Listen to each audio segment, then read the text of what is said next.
স্থপতি বিম্বিসার, নমিয়া বুদ্ধে মাঙ্গিয়া লইলা পাদ নখ কণা তার। স্থাপিয়া নিভৃত প্রাসাদ কাননে, তাহারি উপরে রচিলা যতনে অতি অপরূপ শিলাময় স্তূপ, শিল্প শোভার সার।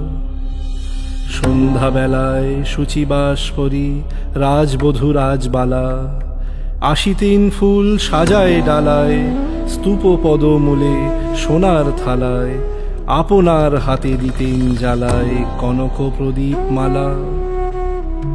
অজাত শত্রু রাজা হলো যবে পিতার আসনে আসি, পিতার ধর্ম শোনিতের স্রোতে মুছিয়া ফেলিল রাজপুরী হতে, সঁপিল যজ্ঞ অনল আলোতে বৌদ্ধ শাস্ত্র রাশি।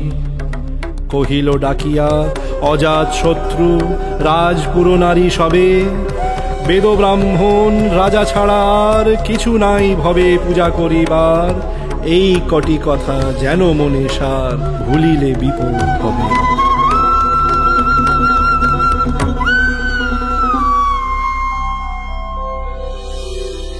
সেদিন শারদ দিবা অবসান, শ্রীমতী নামে সে দাসী, পুণ্য শীতল সলিলে নাহিয়া, পুষ্প প্রদীপ থালায় বাহিয়া, রাজমহিষীর চরণে চাহিয়া নীরবে দাঁড়ালো আসি। শিহরি সভয় মহিষী কহিলা, শিহরি সভয় মহিষী কহিলা, এ কথা নাহি কি মনে, অজাত শত্রু করেছে রটনা, স্তূপে যে করিবে অর্ঘ্য রচনা, শুলের উপরে মরিবে সে জনা, অথবা নির্বাসনে।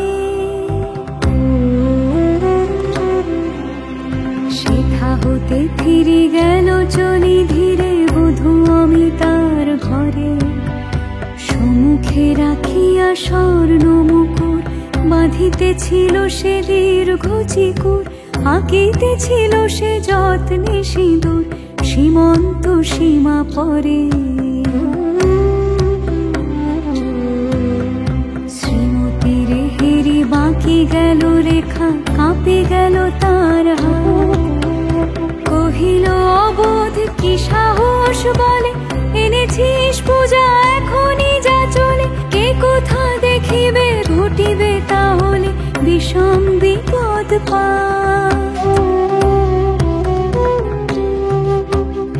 অস্ত রবির রশ্মিয়া ভাই খোলা জানলার ধারে, কুমারী শুক্লা বসি একাকিনী, পড়িতে নিরত কাব্য কাহিনী, চমকে উঠিল শুনি কিঙ্কিনী, চাহিয়া দেখিল দ্বারে। শ্রীমতীর হেরি পুঁথি রাখি ভূমে, দ্রুত পদে গেল কাছে, কহে সাবধানে তার কানে কানে, রাজার আদেশ আজিকে না জানে, এমন করে কি মরণের পানে ছুটিয়া চলিতে আছে। দ্বার হতে দ্বারে ফিরিল শ্রীমতী লইয়া অর্ঘ্য থালি, হে পুরবাসিনী সবে ডাকি কয়, হয়েছে প্রভুর পূজার সময়, শুনি ঘরে ঘরে কেহ পায় ভয়, কেহ দেয় তারে গালি। দিবসের শেষ আলোক মিলালো নগর সৌধ পরে, পথ জনহীন আধারে বিলীন, কলকোলাহল হয়ে এলো ক্ষীণ, আরতি ঘণ্টা ধ্বনিল প্রাচীন, রাজদেবালয়ে ঘরে।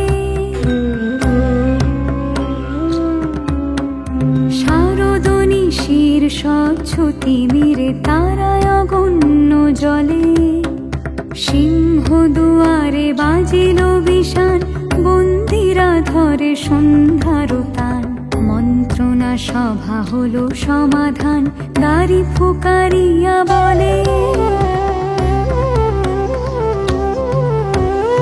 এমন সময় এরিলা চমকি প্রাসাদে রাজার বিজন কানন মাঝারে স্তূপ পদমূলে গহন আধারে জ্বলিতেছে কেন যেন সারে সারে প্রদীপ মালার মতো। মুক্ত কৃপানে পুরো রক্ষক তখনই ছুটিয়া আসি, সুধালোকে তুই ওরে দুর্মতি মরিবার তরে করি সারতি। মধুর কণ্ঠে শুনিল শ্রীমতী আমি বুদ্ধের দাসী। সেদিন শুভ্র পাষাণ ফলকে পড়িল রক্ত লিখা, সেদিন শারদ স্বচ্ছ নিশীথে প্রাসাদ কাননে নীরবে নিভৃতে স্তূপ পদমূলে নিবিল চকিতে সে সারথীর শিখা।